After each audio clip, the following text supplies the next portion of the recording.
শরীকে কোরবানি দেওয়াটা সহি এবং বিশুদ্ধ।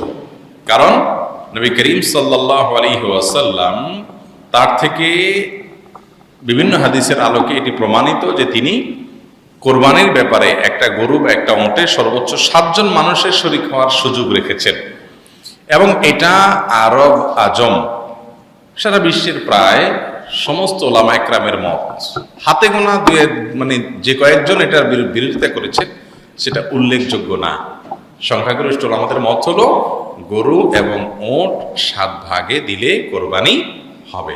যারা হবে না বলেন তারা হাদিসকে এমনভাবে ব্যাখ্যা করেন, এমনভাবে ফিক্স করেন, খাস করে ফেলেন যেটা সপক্ষে কোনো প্রমাণ বা দলিল নাই।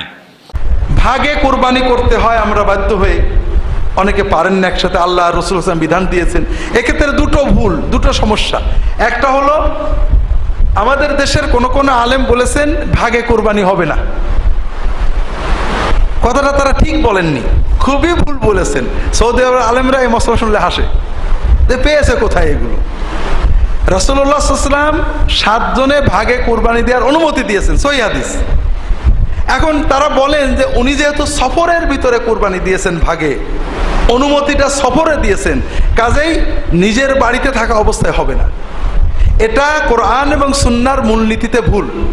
রাসূলুল্লাহ সাল্লাল্লাহু আলাইহি ওয়াসাল্লাম যদি কোনো অনুমতি দেন আর দেওয়ার সময় ফিক্স না করে দেন, বলেন যদি যে হ্যাঁ সফরে অন্য সময় না, তাহলে ভিন্ন।